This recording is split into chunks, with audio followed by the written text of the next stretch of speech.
Hola, aquí su detective y narrador Nighthawk para atenderles. Facebook.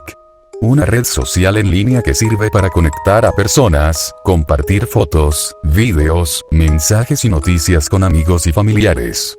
En este video, narraré experiencias turbias de estos usuarios relacionados a su familia o algún conocido. Sin más rollo, comenzamos mis Falcons. ¿Qué tal un iceberg de cosas turbias que hayan hecho en su familia o alguien conocido por ustedes? Una tía de mi exnovia se hizo millonaria de la noche a la mañana. Esto, supuestamente, fue por vender el alma de su papá con el respetado innombrable. De parte de la familia de mi mamá, la mayoría son de la CDMX, resulta que tengo parientes a los que ni conozco. Me contaron que tengo una prima que andaba o anda de novia con un sujeto de la Unión, al cual le ayudaba a robar casas de adultos mayores, que vivían solos o no recibían visitas con frecuencia. Un día los atraparon. El tipo logró escapar, pero la chica, por no querer delatarlo, está presa en el penal de Santa Marta. Cuando era niño, tanto mi papá como mi abuelita eran alcohólicos y ambos tenían problemas de ira.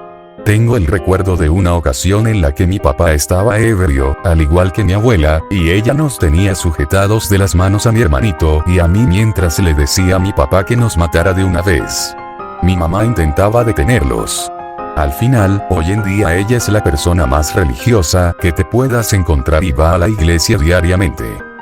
Mis tías hacían brujería negra, se bañaban con sangre de animales y realizaban todo tipo de rituales. Comenzaron poniendo una Santa Muerte enorme en su habitación. Hoy en día son cristianas y andan por ahí cantando sus alabanzas, jaja. En lo personal, yo sí creo en estas cosas. Por mi casa vive un señor que, antes de mudarse aquí, vivía en un campo muy alejado de la ciudad, atrasado y donde ni llegaba la señal. Él tuvo como 10 hijos varones y se dice que los vendió a cambio de dinero. Todos sus hijos han muerto quitándose la vida por ahorcamiento. Solo le queda un hijo varón. Este hijo se dio cuenta de la situación, le reclamó a su papá y decidió seguir los caminos de Dios. Hasta ahora es el único que sigue vivo. Es muy raro que todos mueran en esa misma condición, y aún más raro que los vecinos hayan reportado que, a altas horas de la noche, sale de su casa una bola de humo negro. Cuando mi madre se separó de mi papá, ella quería la casa donde vivíamos, se fue con otro y nosotros nos quedamos con mi papá. Quería que mi papá vendiera la propiedad y se dividieran las ganancias a la mitad, pero él obviamente se negó. Después de 11 años, ella terminó su relación. Como mi papá seguía soltero, lo engatusó y volvieron. Ella se mudó de nuevo a la casa familiar prometiendo mucho amor. Cabe mencionar que en ese lapso de 10 años, construyó una casa en un terreno que mi papá le había regalado y la puso en renta. Regresó con él fingiendo ser la esposa amorosa, pero le empezó a hacer brujería. Le dio polvo de hueso de muerto y otros menjurjes. Mi papá enfermó y le empezaron a pasar cosas turbias. Fue a Catemaco con unos curanderos y le dijeron lo que le sucedía. Al final la sacamos de la casa y mi papá mejoró. Ya cortamos lazos con ella. Me faltó agregar que mi hermano tomó algo que ella le dio y empezó a enloquecer. Literalmente lo tenía sedado con pastillas y ahora lleva 3 años en el psiquiátrico. Según un jefe que tuve, a él le hicieron un amarre. El tipo decía que detrás de él estaba una madre soltera que era buena muchacha, pero él no quería una relación seria ni responsabilidades como padrastro. Dejó de frecuentarle y no sabe cómo, después de casi 3 meses de casi no tener contacto, se empezó a sentir mal a menos que hablara con ella. La soñaba, se sentía ansioso si no le escribía o llamaba, y si ella le pedía algo, él lo hacía. Si ella salía, él se ponía mal y a llorar. Estuvo casi 3 años en esa relación. El asunto es que tuvo un viaje de trabajo y se sentía muy mal por estar lejos de ella. Le daban escalofríos y otros síntomas. Un señor que era chamán le dijo que cargaba un trabajo encima, que le habían hecho un amarre. Él no creía en eso, pero el señor le habló de cosas que le sucedían, como preguntarse por qué estoy con ella, y de la nada cambiar de parecer a sentirse mal por no estar a su lado. Al final buscó a un chamán para que lo curara y, en efecto, le sacaron de la oreja una oruga peluda y empezó a vomitar cabello y líquidos negros. Dijo que, después de eso, dejó de quererle y no sabía por qué habían estado juntos. Tras sanar, ella le rogó y le pidió perdón. Posteriormente, dicen que ella y su hijo se empezaron a enfermar gravemente. Él no quiso saber nada más del asunto y se alejó totalmente, al punto de mudarse unos meses a una ciudad lejana. Mi tía jugó a la ouija hace más de 30 años en un cuarto de la casa, yo aún ni nacía, y hasta la fecha nadie duerme ahí. Se escucha que dicen tu nombre por la noche o madrugada y se oyen llantos. A mí sí me da mucho miedo. Tocan la ventana y se escucha como si golpearan la pared con el puño. Esta historia me la contaron porque ocurrió hace como 20 años. Mi abuela estaba al borde de la muerte, súper delgada, en los huesos.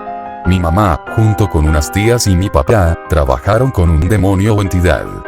Digamos que sí mejoró, tanto que hasta la fecha todavía vive y anda de aquí para allá, eso sí, muchas veces se la pasa delirando. Pero trabajar con esa entidad tuvo sus consecuencias. Hubo muertes, accidentes feos y cosas muy turbias. Mi novio tiene una imagen de la Santa Muerte en su casa, aunque solo la he visto en fotos. Llevo 5 años con él y pienso que hace algo para retenerme, porque por más que quiero dejarlo, no puedo. Es raro, porque por las noches no puedo dormir y siempre que lo dejo, 15 días máximo, e intento salir con un amigo, a ellos les pasa algo. Un chico que me pretendía me invitó a conocer su casa, que estaba en construcción, y dijo que al día siguiente se llenó de chinches. En otra ocasión salí con un amigo y me contó que se le comenzó a caer el cabello. Ya me da miedo aceptar invitaciones de amigos. Cuando lo dejo les juro que estoy decidida, pero cuando regresamos resulta que lo amo mucho y siento que no puedo estar sin él. Soy medium y practico magia desde los 15 años. Aunque no me gusta meterme con nadie, en especial con mi familia, he tenido que recurrir a ciertas prácticas de forma espiritual para silenciar o terminar con ciertos problemas. El hermano de mi abuela descubrió a su esposa siéndole infiel. El amante escapó, pero él la mató a disparos y después se suicidó. Tengo un tío que, cuando era joven, decía ser satánico. Profanaba tumbas hasta el punto de llevarse los esqueletos a la casa y esconderlos debajo de la cama. En algunas ocasiones, varios familiares presenciaron cómo pasaba su lengua por las calaveras, pero en ningún momento imaginaron que fueran reales. Fue así hasta que las almas pertenecientes a quienes en vida fueron esos esqueletos comenzaron a acosarlo y seguirlo desde que despertaba hasta que se dormía. Tuvo que pedir ayuda para devolver los restos al cementerio y poder tener una vida en paz. La esposa de un primo tiene fama de hacer brujería. La historia es un poco larga. Mi primo era muy joven cuando la conoció y se encargaba de apoyar a mi tía, quien había quedado viuda desde muy joven. La tipa ya tenía 3 hijos y como 40 años. En muy poco tiempo lo envejeció horriblemente, mientras ella se sigue viendo bien, a pesar de no tener un riñón y del deterioro de su salud. Hizo que mi tía se fuera de la casa que él le había regalado, y un hermano de ella que no la quería, junto con su esposa, murieron de cáncer sin tener antecedentes. Igual le pasó a un yerno que trató mal a su hija. Una ex amiga le quitó la vida a su pareja porque el sujeto era un abusador y la golpeaba. Mi papá le disparó a un nahual allá por la zona de Alfonso XIII, cerca de Santa Fe, antes de 1990. Platicaba mi papá y mi primo, quienes lo confrontaron, que al salir a darle alcance lograron ver a la distancia como ya no era una especie de perro gigante, sino alguien desnudo corriendo hacia el barranco y cubriéndose el rostro. Quedé embarazada a los 12 años a causa de mi tío. Él abusó de mí y también tocaba a mis hermanas. Mi familia no hizo nada hasta que salí embarazada. Pusieron la denuncia únicamente porque mi hermano no podía tener hijos y quería que yo le diera mi bebé. Mi mamá se daba cuenta de todo, pero para no confrontar a los agresores se quedaba callada. Cuando mis hermanas hablaron, mi hermano y mi mamá dijeron que éramos unas mentirosas y que no habláramos de más. Después dijeron que éramos provocadoras. Cuando pusieron la denuncia le dieron mi custodia a mi hermano, pero él me golpeaba y me decía que era una inútil por no saber cuidar a un bebé, cuando yo no sabía nada de la maternidad, aunque intenté hacer lo mejor que pude. Conozco a alguien que estuvo muy enfermo, al punto de que ya no le daban esperanzas de vida. Ya le habían dado el diagnóstico definitivo, pero como él cree en la Santa Muerte y tiene su altar afuera de su casa, le hizo un ritual. Los vecinos comentan que vieron cómo se juntaron en su casa para pedir por su salud y, al final, se curó. Hasta ahora ahí anda como si nada. Sigue con su enfermedad pero controlada, logrando levantarse de estar prácticamente desahuciado. La hermana de mi mamá se juntó con su tío, el hermano de mi abuelito. Primero era la amante de su tío. Toda la familia se enteró y la tacharon de lo peor. Cuando la esposa se enteró, enfermó y murió, y ella fue al velorio a acompañar a su amado. Mi abuelito la corrió y la mujer se fue indignada. Antes de él, se había juntado con el ex de mi mamá y con el esposo de mi abuelita. También el hermano de mi mamá se juntó con su prima. Un primo se autosecuestró hace años con la ayuda de su amigo, pero mi tío llamó a la policía. Atraparon al supuesto secuestrador y reveló todo el plan. Mi tío lo sacó del problema legal, pero eso no fue lo peor. Tenían los nombres de mis demás tías porque también querían secuestrarlas para sacarles dinero. Hace año y medio, unos sujetos se lo llevaron junto con su pareja porque andaban en malos pasos. Tenían un niño pequeño al que le perdonaron la vida, pero a él y a su pareja no. Tiempo después los encontraron embolsados por el río Lerma. La verdad no sentí lástima por ese sujeto, y cuando veo a mis tíos prefiero no hablarles porque se indignaron con los demás, argumentando que su hijo era una buena persona, cuando todos sabíamos que desde niño andaba en malos pasos.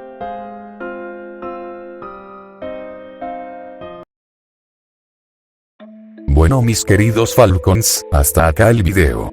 No olvídense de suscribirse, darle like y compartirlo. Todos los respectivos créditos se los doy a los usuarios de Facebook. Lamentablemente es probable que me tarde a partir de ahora en subir vídeos porque estaré ocupado en los estudios.